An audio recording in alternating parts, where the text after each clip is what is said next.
Hello students, welcome to V and science. इस video में हम डिस्कस करेंगे science two standard 10 chapter 5 towards green energy के exercise solutions. So let us start with the question number 1। Question number 1, remake the table taking into account relation between entries in 3 columns. Answer: 1DC, 2CD, 3AB, 4BA. Question number 2, which fuel is used in thermal power plant? What are the problems associated with this type of power generation?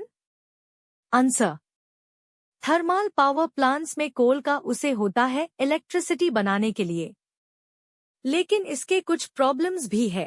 जब कोल जलता है तो harmful gases जैसे carbon dioxide, sulphur dioxide और nitrogen oxides release होती है। ये air pollution बढ़ते हैं।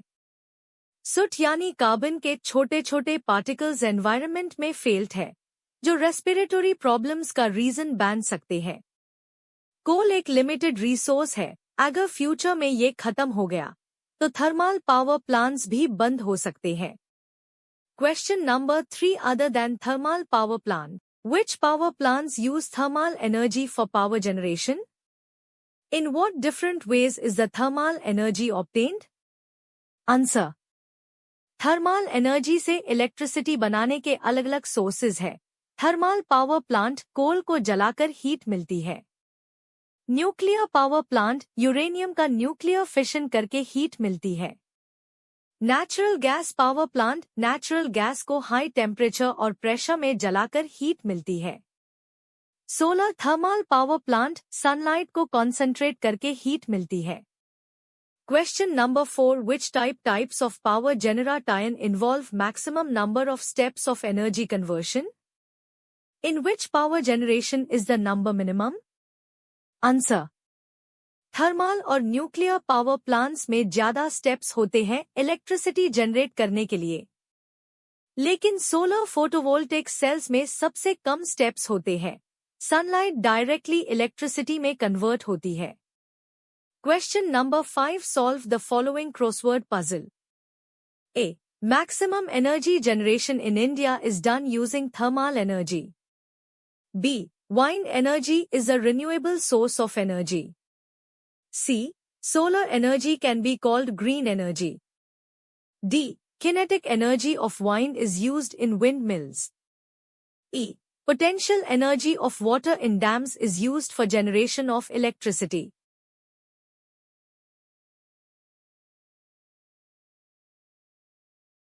Question number 6, explain the difference. A. Conventional and non-conventional sources of energy. Answer: Conventional energy sources. ये sources खत्म होने वाले exhaustible होते हैं। इनका यूज पोल्यूशन बढ़ाता है। इन्हें रोजाना ज्यादा उसे किया जाता है। इन्हें बनने में हजारों साल लगते हैं। Examples: कोल, कोयला, crude oil, natural gas. Non-conventional energy sources. ये सोर्सेज कभी खत्म नहीं होते, इनएग्जॉस्टिबल। ये पोल्यूशन फ्री होते हैं। इनका उसे अभी कम है, लेकिन बढ़ रहा है। ये प्रकृति में इजीली अवेलेबल होते हैं। एग्जाम्पल्स: सोलर एनर्जी, सूर्य ऊर्जा, वाइंड एनर्जी, पवन ऊर्जा, biogas. B. Thermal electricity generation and solar thermal electricity generation. Thermal electricity generation. Fuel जैसे कोल या नेचुरल गैस का उसे होता है। इनका काम करने से एयर पोल्यूशन होता है। केमिकल एनर्जी को थर्मल एनर्जी में बदला जाता है। इलेक्ट्रिसिटी जनरेशन रेट हाई होता है। ये एनर्जी सोर्स एनवायरनमेंट फ्रेंडली नहीं है। Solar thermal electricity generation. Source होता है सोलर रेडिएशन। इसे कोई एयर पोल्यूशन नहीं होता। सोलर एनर्जी को पहले हीट और एफआईआर थर्मल एनर्जी में कन्वर्ट किया जाता है। इलेक्ट्रिसिटी जनरेशन रेट लो होता है। ये सोर्स बिल्कुल इको फ्रेंडली है। Question number 7, what is meant by green energy? Which energy sources can be called as green energy sources and why? Give example. Answer. जो एनर्जी एनवायरनमेंट को नुकसान नहीं पहुंचती यूज ग्रीन एनर्जी कहते हैं। ये एनर्जी रिन्यूएबल और पोल्यूशन फ्री होती है। जैसे सोलर, वाइंड और हाइड्रोइलेक्ट्रिक एनर्जी में कोई बर्निंग नहीं होती, इसलिए एयर पोल्यूशन भी नहीं होता। Examples: photovoltaic cells, hydro power, wind mills, solar thermal plants सब ग्रीन एनर्जी के सोर्सेज है। Question number 8, explain the following sentences. A. Energy obtained from fossil fuels is not green energy.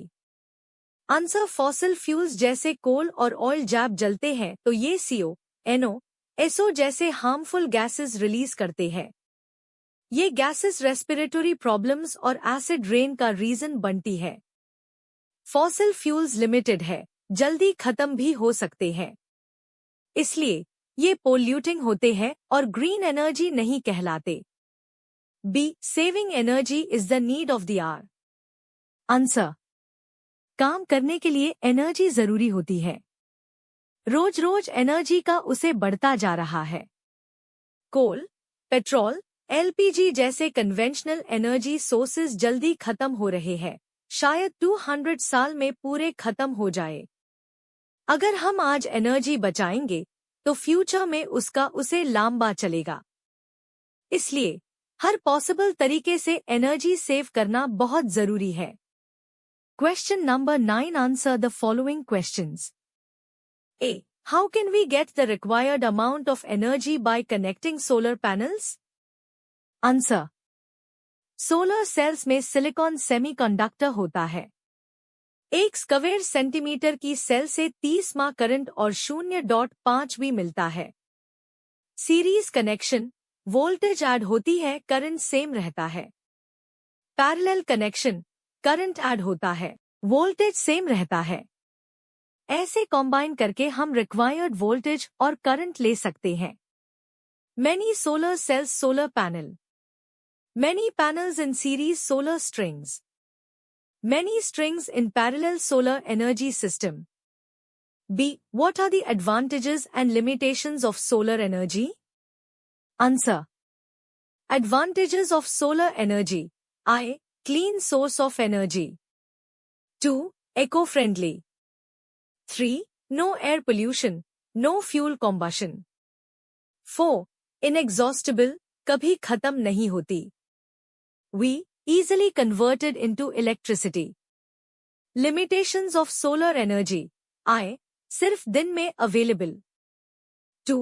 Storage और installation costly है. 3. Radiation intensity दिन भर uniform नहीं होती. 4. Panels ज्यादा स्पेस लेते हैं. We. Energy scattered होती है, concentration low. 6. सिर्फ 15% efficiency, बहुत कम पावर मिलती है। Question number 10, explain with diagram step by step energy conversion in A. Thermal power plant. Answer. I. कोल में केमिकल एनर्जी होती है जो फ्यूल के रूप में उसे होती है। 2. कोल जलाने से हीट एनर्जी मिलती है जो पानी को स्टीम बनाने के लिए उसे होती है। 3. हाई टेम्परेचर और प्रेशर वाली स्टीम बनती है। 4. स्टीम की किनेटिक एनर्जी टर्बाइन्स घूमती है जिसे जनरेटर घूमता है और इलेक्ट्रिसिटी जनरेट होती है। B. Nuclear power plant. Answer. I. U-235 neutron से टकराता है, फिर बेरियम, क्रिप्टोन और 3 न्यूट्रॉन्स में टूट जाता है और 200 MeV एनर्जी रिलीज होती है। 2. ये एनर्जी यूज करके पानी को स्टीम में बदला जाता है। 3. स्टीम की किनेटिक एनर्जी से टर्बाइन घूमता है। 4. टर्बाइन की एनर्जी से जनरेटर घूमता है और इलेक्ट्रिसिटी बनती है। C. Solar thermal power plant. Answer. I. पहले सोलर एनर्जी को कॉन्सेंट्रेट करके हीट बनाई जाती है। 2. ये हीट पानी उबलने के काम आती है, स्टीम मिलता है। 3. स्टीम की किनेटिक एनर्जी से टर्बाइन घूमता है। 4. टर्बाइन से जनरेटर चलता है, इलेक्ट्रिसिटी बनती है। D. Hydroelectric power plant. Answer I, dam में स्टोर्ड वाटर के पास पोटेंशियल एनर्जी होती है। 2. जब पानी बहने लगता है ये किनेटिक एनर्जी में बदल जाती है। 3. इस किनेटिक एनर्जी से टरबाइन घूमता है। 4. टरबाइन से जनरेटर चलता है और इलेक्ट्रिसिटी प्रोड्यूस होती है। Question number 11 gives scientific reasons. A. The construction of turbine is different for different types of power plants. Answer I. Her power plant अलग सोर्स यूज करता है टरबाइन घुमाने के लिए। 2. थर्मल और न्यूक्लियर प्लांट्स में स्टीम से टरबाइन घूमता है। 3. हाइड्रो प्लांट में फ्लोइंग वाटर और विंडमिल में हवा से टरबाइन घूमता है। 4. हर प्लांट का पावर आउटपुट अलग होता है। इसलिए टरबाइन डिजाइन भी अलग अलग होना चाहिए। B. It is absolutely necessary to control the fission reaction in nuclear power plants. Answer I. Nuclear fission से बहुत ज्यादा एनर्जी मिलती है। 2. जब स्लो न्यूट्रॉन यूरेनियम पर गिरता है वो barium plus krypton plus 3 neutrons plus 200 Mivi energy देता है। 3. ये 3 न्यूट्रॉन्स और यूरेनियम को तोड़ते हैं, रिएक्शन कंटिन्यू होती है। 4. अगर कंट्रोल ना हो तो हार्मफुल रेडिएशन निकल सकती है। इसलिए फिशन रिएक्शन को कंट्रोल करना जरूरी है। C. Hydroelectric energy, solar energy and wind energy are called renewable energies. Answer I. Hydroelectric, solar और वाइंड एनर्जी फ्यूल जलाए बिना मिलती है। 2. ये एनर्जी सोर्सेज पोल्यूशन नहीं करते, इसलिए इको फ्रेंडली है। 3. सूरज उगना, बारिश और हवा नेचुरल फिनोमेना है। 4. ये सब लगातार होते रहते हैं। हाइड्रो प्लांट्स, सोलर पैनल्स और विंडमिल्स लगा के हम ये एनर्जी कंटिन्यूअस, बिना रुकावट और सस्ती मिल सकती है, इसलिए इन्हें रिन्यूएबल एनर्जी सोर्सेस कहते हैं। D. It is possible to produce energy from megawatt to megawatt using solar photovoltaic cells. Answer I. हर सोलर सेल से पावर मिलीवॉट, मेगावाट में मिलती है। 2. सीरीज कनेक्शन में वोल्टेज ऐड होता है, करंट सेम रहता है। पैरेलल कनेक्शन में करंट ऐड होता है, वोल्टेज सेम रहता है।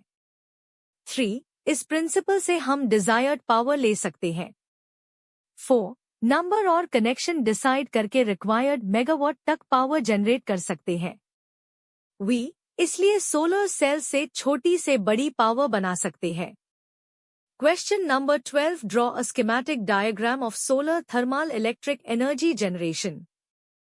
आप वीडियो को पॉज करके नोट कर सकते हैं।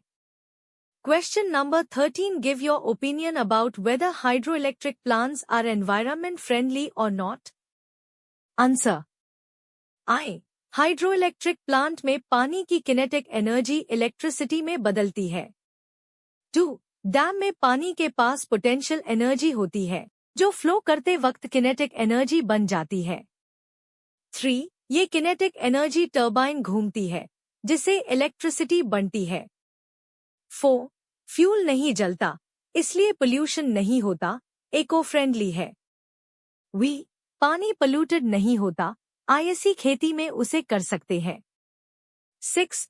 थर्मल न्यूक्लियर के म्यूकेबल में हाइड्रो प्लांट ज्यादा इको फ्रेंडली है। 7. डैम बनाने के लिए जिनके जमीन छोड़ी जाती है उनकी रिहैबिलिटेशन जरूरी है। Question number 14 Draw neat and labeled diagrams. A. Energy transformation in solar thermal electric energy generation. Answer. आप वीडियो को पॉज करके नोट कर सकते हैं। B. One solar panel produces a potential difference of 18 V and current of 3A. Describe how you can obtain a potential difference of 72 volts and current of 9A with a solar array using solar panels. You can use sign of a battery for a solar panel. Answer. V 18 plus 18 plus 18 plus 18 72 V. I 3 plus 3 plus 3 9 Question number 15. Write short note on electrical energy generation and environment. Answer. I. Electricity generation का environment पे बड़ा impact होता है क्योंकि modern society को ज्यादा power चाहिए। 2. Power plants अलग अलग एनर्जी को इलेक्ट्रिसिटी में कन्वर्ट करते हैं। 3.